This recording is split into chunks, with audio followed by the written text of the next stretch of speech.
basically now we are on first fix stage. I'm just drilling all the holes for all the cabling going in.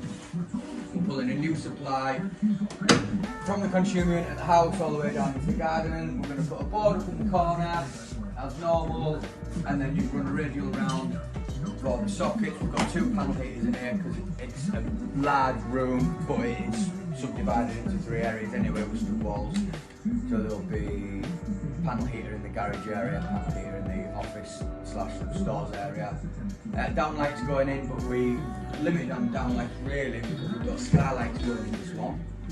Large skylight in there, large skylight in there. And there will be external canopy lights, there will be a security light on that side as well, so it's going to be illuminated quite well internally and externally. The office area's got plenty of sockets going in for its full setup, with 3 screens, 2 computers, like that. We'll put a wash basin in as well, or a tea making station, which is going over there, which I'm showing you now. That's going to have tea making area, so put the sockets again for a kettle, coffee maker, whatever. And that's about it, that covers everything really for first fix. And yeah, we're cracking on nice.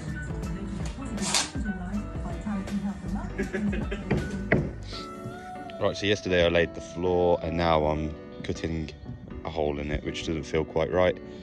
But basically here we've got a 600 by 600 roof skylight type thing, and then we've got a big 1500 by 1000mm roof window as well. So that's what I'm doing. I'm cutting these out.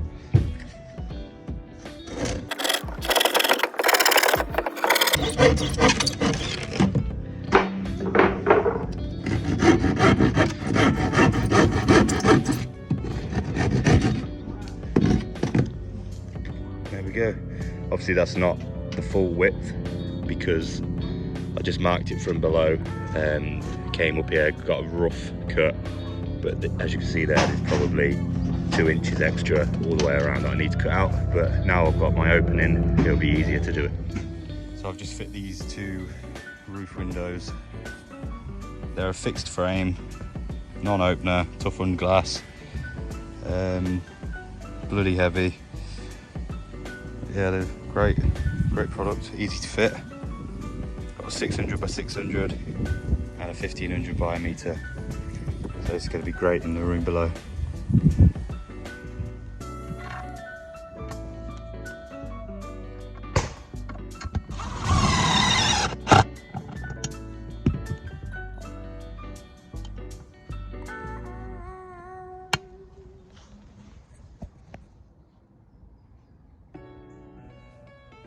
Day 9 on the current build, and this is the first window going in.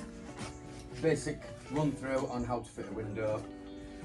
Frame's cut to size, ready to go in. The window comes, we screw the sill down first, and that gets it all nice and tight at the bottom. The gaps either side are filled with packers, varying size packers depending on what's what. Deliveries just come. Then we fix it, level it off, fix the sides, fix the tops, and that's it in nice and solid. This window is UPVC, white on the inside, anthracite on the outside. Okay, thank you. Also, we've got in today are the skylights, 2 nice big skylights, one there and one here. This will be part of a room, like a storeroom. We're going to have a stud wall coming up there and here, an entry from the back office. Just let a bit of natural light through, really nice feature, and they'll be absolutely stunning when the room is all plastered and ready to go.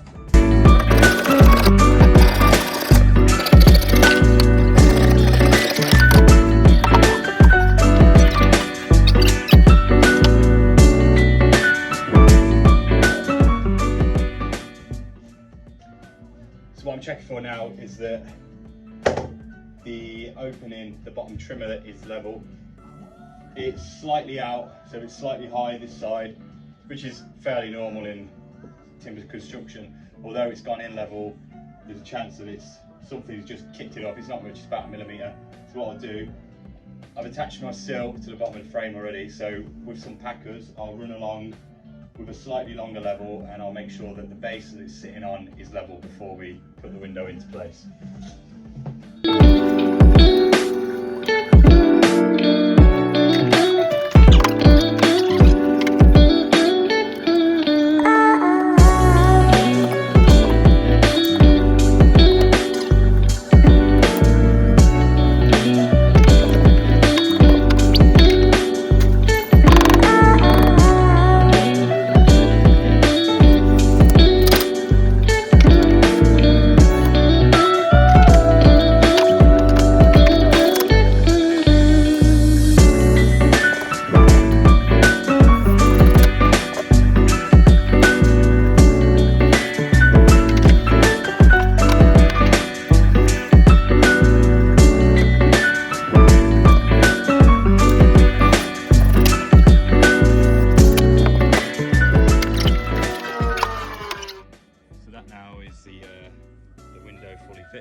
window.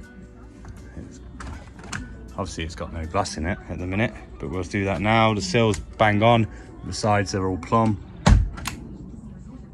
Job done. Let's get the window in.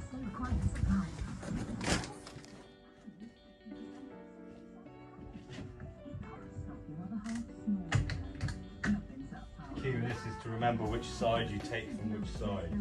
Although it looks square and it's been done in a factory, the amount of times you take the sides off, put them down, bring them back up thinking it's the right side, and it's completely wrong. Same with the top and the bottom.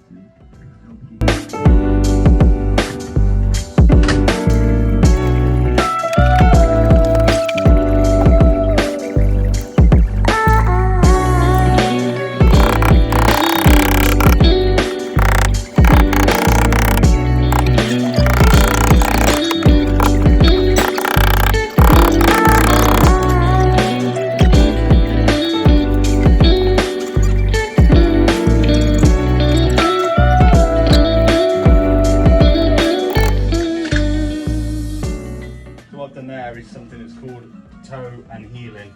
So our window opens out. So to toe and heel simply means you're transferring weight from the bottom to the top, and that basically helps the hinge to stay freely when it opens. If you were to just put it in straight, there's a chance that the opener will sag. If you were to do it that way, it will definitely sag. But that is all about weight distribution from the hinge out.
Okay, so the vapor barrier has just gone up.